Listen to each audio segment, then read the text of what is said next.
problemas no motor estavam a agitando. A conversa sobre atirar nela ficou mais séria. A capitã estava hesitante. Felizmente, leis marítimas internacionais sobre espécies protegidas, mas também acho a relutância de um marinheiro em prejudicar tal criatura, a menos que absolutamente necessário. Ainda assim, os rifles foram mantidos perto. Eu comecei a sentir uma conexão estranha com ela.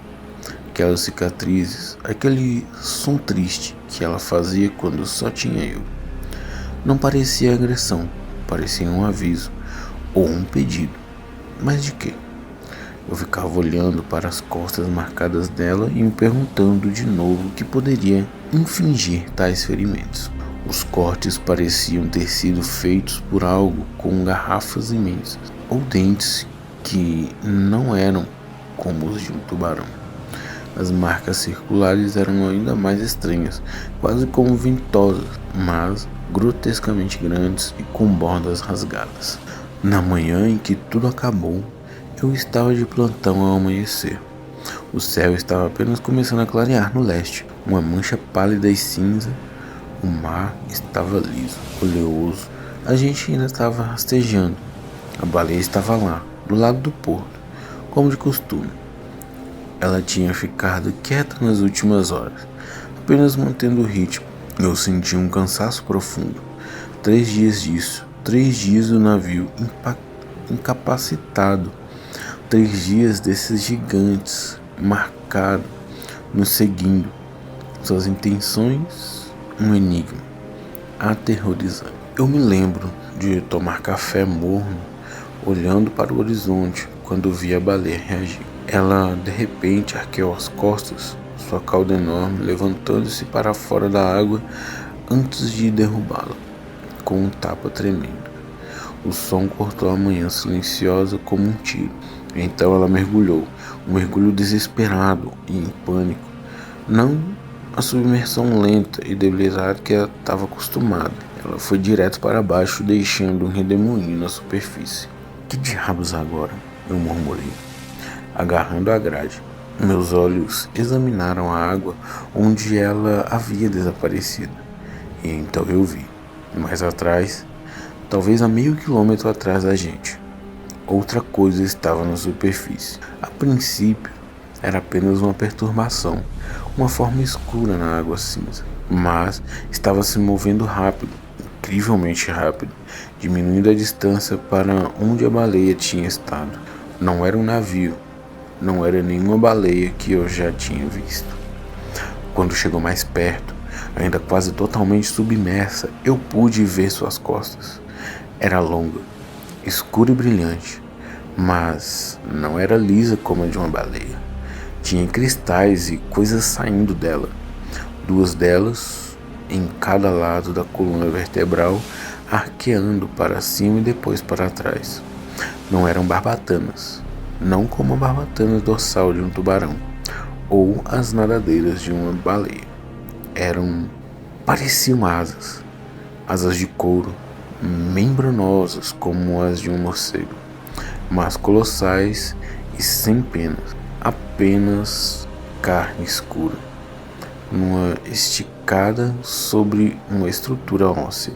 Elas não estavam batendo, estavam semi-enroladas contra as costas, cortando a água como velas grotescas. A coisa estava cortando o oceano a uma velocidade que fazia nosso navio cargueiro em dificuldades parecer estacionário. Em um medo frio, tão absoluto que era quase paralisante, me dominou. Era disso que a baleia estava fugindo. Essa era a fonte das suas cicatrizes. A coisa ralada chegou ao local onde nossa baleia havia mergulhado.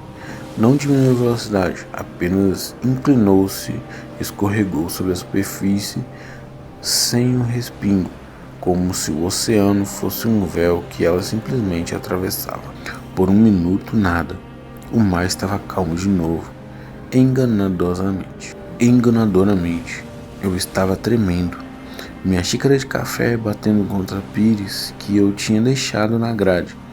Minha mente estava correndo, tentando entender o que eu tinha acabado de ver. Asas de carne? Um oceano. Então, a água começou a mudar de cor.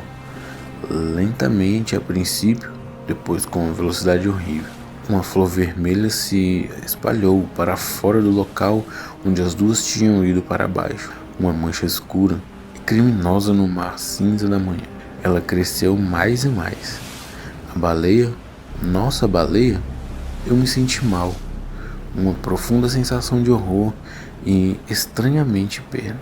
Aquele gigante marcado com seus gritos tristes e estranhos implorando. Ela não estava tentando nos machucar. Ela estava aterrorizada. Ela estava tentando chamar nossa atenção, tentando nos avisar, talvez até buscando refúgio com a única outra coisa grande naquele trecho vazio do oceano, nosso navio. E quando diminuímos a velocidade, quando nos tornamos vulneráveis, ela deve ter sabido que estávamos aproximando seu caçador. Ou talvez ela estivesse tentando nos mover mais rápido para escapar. A batida foi desesperada. A mancha de sangue era vasta agora, uma mancha hedionda na água calma. Eu queria desviar o olhar, mas não conseguia. Meus companheiros de tripulação estavam começando a se mexer, alguns saindo no convés atraídos pelo amanhecer. Eu ouvi alguém perguntar: "O que é isso? Derrame de óleo?" Eu não respondi. Eu não podia. Eu ainda estava olhando para a água sangrenta e um bom quarto de milha a ré agora, enquanto nos afastávamos lentamente. E então algo quebrou a superfície no meio dela. Ela subiu lentamente, terrivelmente. Não era a baleia. Primeiro, uma sensação daquelas costas escuras e com cristais. Depois, aquelas asas horríveis e enroladas de carne. E então, sua cabeça. Ou o que passava por uma cabeça. Não tinha olhos que eu pudesse ver, nem um traço discernível.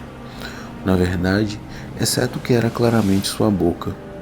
Era um buraco, uma boca vasta e circular, grande o suficiente para engolir um carro pequeno, e estava alinhada, cheia, com fileiras e mais fileiras de dentes afiados como agulhas brilhantes, alguns tão longos quanto meu braço. Eles não estavam dispostos como os de um tubarão, em fileiras organizadas. Eles eram uma floresta caótica de adagas de marfim apontando para dentro. A carne ao redor desse orifício de pesadelo era pálida e emborrachada, como algo que nunca tinha visto o sol. Ela só era um abismo vertical de dentes, pairando acima da água, machucada de sangue. Ela não estava olhando para o navio, não. Em um sentido geral, estava mais alta fora da água do que eu teria pensado possível para algo daquele porte, sem nenhum meio visível de flutuação, além do leve desdobramento daquelas asas terríveis, que pareciam andar na água com um poder lento e obscuro. Ela girou lentamente e então parou, e eu sabia, com uma certeza que congelou a medula dos meus ossos, que ela estava olhando para mim. Não havia olhos, eu juro, isso até o dia que eu morrer. Não havia nada naquela cabeça sem traços, com dentes que pudesse ser chamado de olho. Mas eu senti seu olhar, uma consideração fria, antiga, totalmente alienígena. Não era curioso, não era nem mesmo malicioso. Não da maneira que eu podia entender. Era como ser avaliado por um açougueiro, uma atenção focada e arrepiante, bem em mim, ali no convés da nossa embarcação. O tempo pareceu parar. Os sons do navio, a conversa distante da tripulação acordando, desapareceram. Era só eu e aquela coisa, olhando um para o outro, através de uma crescente extensão de água sangrenta. Eu podia sentir meu coração tentando sair do meu peito. Eu não conseguia respirar. Então, o engenheiro-chefe veio ao meu lado, o mesmo que estava lutando com os problemas do nosso motor. Deus Todo-Poderoso, ele sussurrou com um rosto pálido. O que diabos é isso? O feitiço quebrou. As coisas não surgiu ao chefe. Seu foco, se era isso, permaneceu em mim por mais 1 ou 2 segundos. Então, com um movimento lento e deliberado, ela começou a afundar de volta sob as ondas, sua boca com o dente sendo a última coisa a desaparecer no vermelho. A capitã estava na asa da ponta, binóculos pressionados aos olhos, com um rosto, uma máscara de descrença e horror. Ordens foram gritadas. Potência total. Tirem a gente daqui. O que vocês tiverem que fazer, chefe. Me deem tudo que vocês têm. De repente, o problema do motor, que nos atormentava há dias, pareceu menos importante. Milagrosamente, ou talvez impulsionados pelo puro terror do que tínhamos acabado de testemunhar, os motores rugiram para a vida e o navio estremeceu ao ganhar velocidade, mais rápido do que tinha se movido em dias. Ninguém falou por muito tempo. A gente só ficou olhando para o pedaço de água sangrenta, encolhendo em nosso extremo. O silêncio era mais pesado do que qualquer tempestade. A realização me atingiu totalmente. Então, como um golpe físico, a baleia, a cicatriz, a maneira como ela só se aproximava quando eu estava sozinho, encostando no casco gemendo. Ela não estava tentando me machucar, ela estava fugindo, ela estava aterrorizada, ela estava tentando nos dizer, tentando nos avisar. Talvez ela até pensasse que o nosso grande navio de metal pudesse oferecer alguma proteção ou que pudéssemos ajudá-la. Quando diminuímos a velocidade, nos tornamos uma responsabilidade, um alvo, um movimento lento que poderia atrair seu perseguidor. Sua batida frenética contra o casco, quando o navio diminuiu a velocidade pela primeira vez, ela estava tentando nos fazer nos mover, escapar do destino que ela sabia que estava chegando para ela. Ela tinha me escolhido por alguma razão.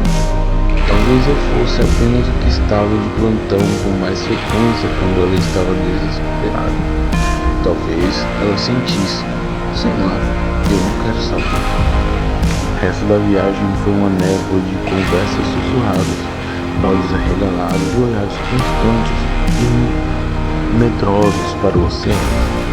Realmente, um fenômeno marinho, agressivo, não identificado, e a perda de uma baleia. Mas como você começa a descrever tudo, quem acreditaria? O serviço oficial foi higienizado. Chegamos ao porto. Eu assinei a saída do navio assim que atracamos. Eu não voltei ao mar desde então. Acho que nunca mais posso.